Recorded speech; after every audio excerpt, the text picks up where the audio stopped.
Every time you walk into Sephora, you get something for free. A sample, a tester, a small product. It feels generous, it feels unexpected, and it feels like you're getting amazing service. But here's what they don't want you to know. This isn't generosity, this is strategy. And it's one of the reasons this business generates over $10 billion a year. So in this video, I'm going to break down the exact strategy that Sephora is using and how you can steal the same psychology to use inside your independent store. This is going to help you to increase sales, get more repeat customers, and increase your average spend. So let's talk about Sephora. This is a brand that dominates the beauty space globally. They don't just win because they happen to sell a lot of products. They win because of how they make their customers feel. Every single part of their store experience is designed to remove hesitation, to build desire, and to increase their customers' spending. And one of the most powerful tools they use is free. Now, I have got a quick one before we break this down and I give you all of the juicy bits from Sephora. Because if you ever feel like you've got customers browsing, but they don't buy as often as you would like, or you know that people love your products, but they're just not buying as much as they used to, this is exactly what I help retailers fix all around the world. And I've created a course that can help you to do this. It's called Boost Your Retail Sales in 30 Days. Inside, I will show you how to increase your store's sales without being pushy, how to structure your shop for higher spend using psychology, and how to turn interest into actual sales. I will link it below so that you can take a look once we have finished today. Right, let's break down Sephora. Because the first thing is, I need you to understand that every sample that Sephora gives out is a calculated decision. When you're handed a free product, you don't process it as I'm being marketed to. You process it as a gift. And that changes your behavior immediately, whether you would like to admit it or not. You see, this is called the Law of Reciprocity, which means when somebody gives you something, your brain creates an internal pressure to give something back. Now, this isn't logical. It's all about your emotional connection to the state that you have been put in. Because you don't think I've been marketed to. You think, oh, that was nice. And without even realizing it, you become more open to buying, to engaging, and to returning again and again. It's been proven that customers who receive free samples are 3 times more likely to go on to purchase a full-sized product within 30 days, which is massive. So how does free work and how can you make it work for your store? Well, giving customers something for free only works when it feels unexpected, when it feels relevant, and when it feels valuable to the customer, not when it feels like you are just giving them a pushy sales tactic. So here's how you can apply this into your store. I want you to start by asking yourself, what small thing can I give to customers that genuinely helps them? Does it connect directly to something that I already sell?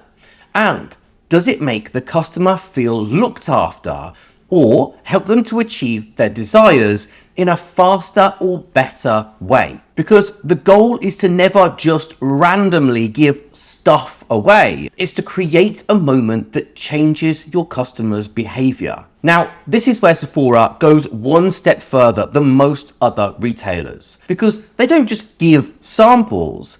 They build their entire experience around them. Everywhere you go inside the store, testers are available. Staff encourage you to try. Products are easily accessible. Now, this isn't just done at random, it's engineered on purpose because it removes the biggest barrier to buying, uncertainty. Because instead of saying, well, will I like this? The customer already knows because they have already tested it. They've already tried it. And they've engaged with it as much as they possibly can do. The more certainty your customer has, the faster they will go on to buy. So when applying this strategy to your store, I need you to ask yourself, How can I reduce hesitation as much as possible before they purchase? Can customers experience the product before committing?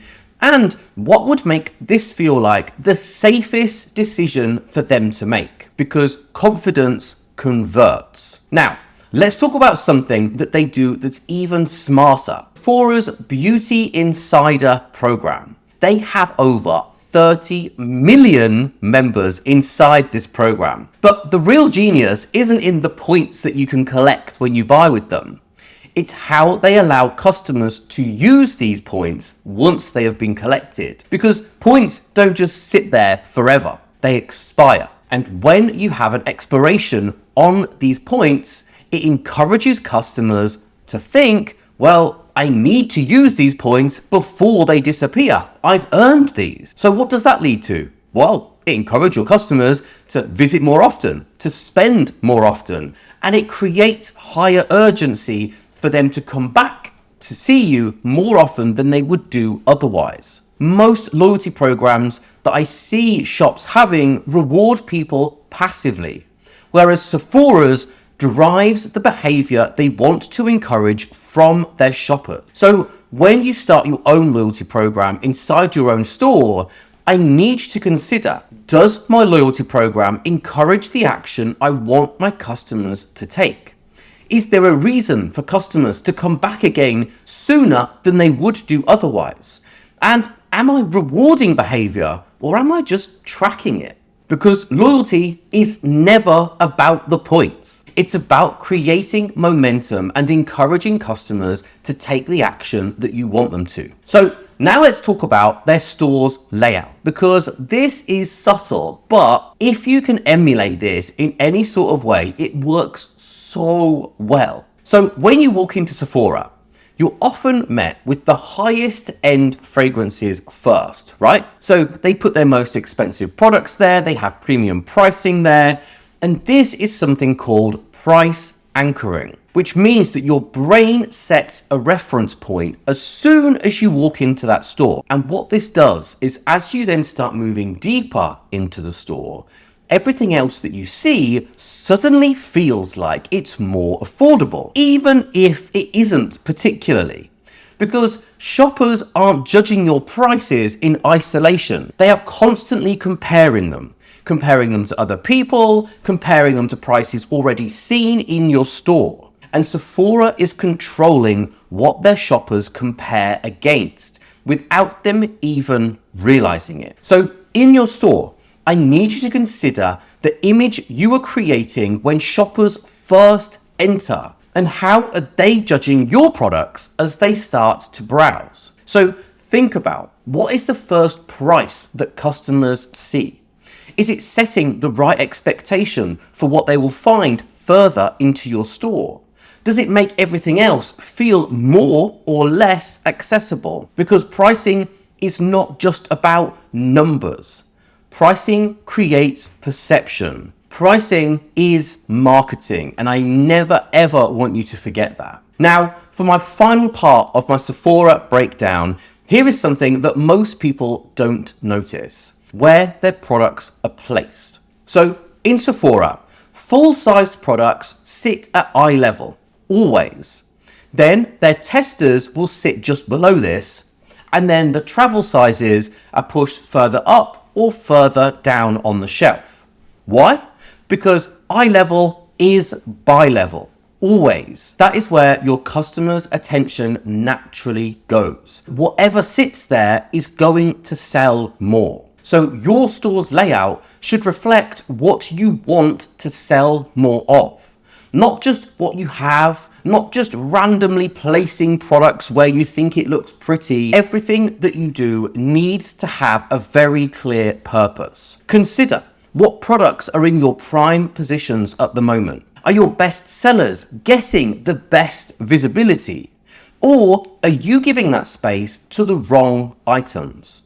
Because where you place your products is where you drive your profit. So let's bring this all together, because Sephora wins because they give first. They fall into the law of reciprocity. They remove hesitation by allowing you to test and try as you move around the store. They create urgency with their loyalty club. They control the perception of the prices and how customers feel as they're moving around the store. And they guide your attention with how they lay their products out. Now, none of this is accidental. Every single step is carefully designed, and it's exactly how I want you to be looking at your own store. So here's the big takeaway. Free always has to have a purpose. And when it's used properly, it doesn't reduce profit.